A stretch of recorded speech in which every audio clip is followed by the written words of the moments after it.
இந்த இடத்துல ரசூலா வந்து கிஸ்ராவுக்கு லெட்டர் போடுறாங்க, அந்த ஈரானுக்கு. ஈரானுடைய அந்த தலைநகர் தான் கிஸ்ராவுடைய அந்த இது.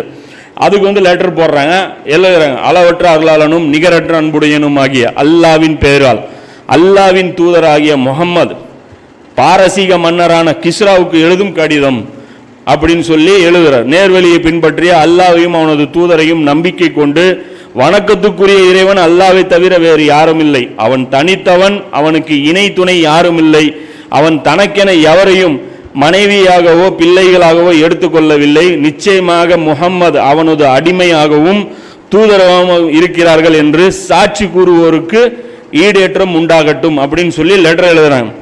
உடனே ரசூலா எழுத மின்னு வாசம் வருது. எப்படின்னா, நான் அல்லாவின் புறத்திலிருந்து அனைத்து மக்களுக்கும் அனுப்பப்பட்ட தூதராவேன், உயிருள்ளவர்களை அச்சமூட்டி எச்சரிக்கை செய்வதற்காகவும் இறை நிராகரிப்பாளர்களுக்கு அவனது தண்டனையின் வாக்குறுதி உறுதி ஆவதற்காகவும் என்னை அவன் தூதராக அனுப்பியிருக்கிறான். நீங்கள் இஸ்லாத்தை ஏற்றுக்கொள்ளுங்கள், ஈடேற்றம் பெறுவீர்கள். நீங்கள் மறுத்துவிட்டால் உங்கள் மக்களுடைய, அதாவது மஜூசிகளுடைய குற்றம் எல்லாம் உங்கள் மீதே வந்து சாரும் அப்படின்னு சொல்லி ரசூல்லா சொல்றாங்க.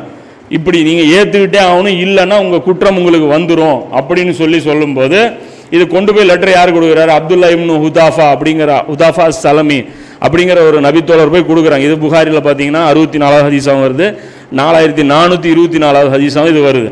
இது கிஸ்ராட்ட போய் கொடுத்தோன்னா அவன் கிழிச்சு போடுறான். என்ன அப்படின்னா, முகம்மது ஆகிய அல்லாவுடைய தூதராகிய முகம்மது ஆகிய நான் கிஸ்ராவுக்கு எழுதியது அப்படின்னா என் பேருக்கு முன்னாடி முகம்மதுடைய பேரா, அதாவது நான் டூ ஃப்ரம் இப்படி வருது இல்லை, அது வந்து சீக்வன்ஸ் மாறி போச்சான்.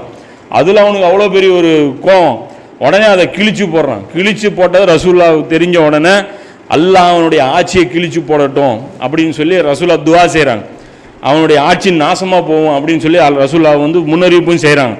உடனே அவன் கிஸ்ரா என்ன பண்ணுறான், சும்மா உள்ள இந்த லெட்டர், நான் சொன்னல லெட்டர் மட்டும் திரும்பி வராதுன்ட்டு, பக்கத்தில் இருக்கிற அந்த யமன் அவனுடைய கண்ட்ரோலில் தான் இருக்குது, அவனுடைய கவர்னர் தான் அங்கே ஆட்சி பண்ணிட்டு இருக்கான்.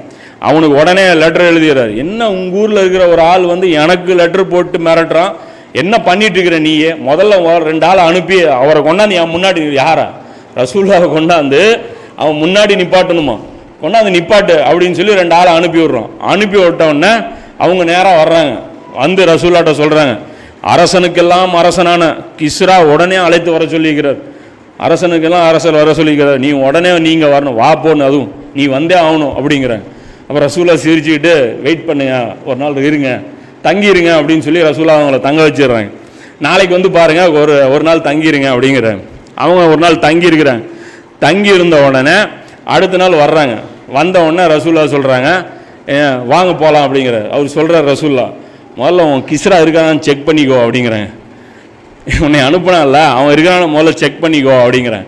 என்ன சொல்கிறீங்க அப்படின்னு அவர் சொல்கிறாரு, அவன் ஆட்சியிலேருந்து இறங்கிட்டான், அவன் பையன் அவனை போட்டான், அந்த இடத்துல அவன் பையன் உக்காந்துக்கிட்டான், நீ கேட்டு செக் பண்ணி பாரு அப்படிங்கிறார்.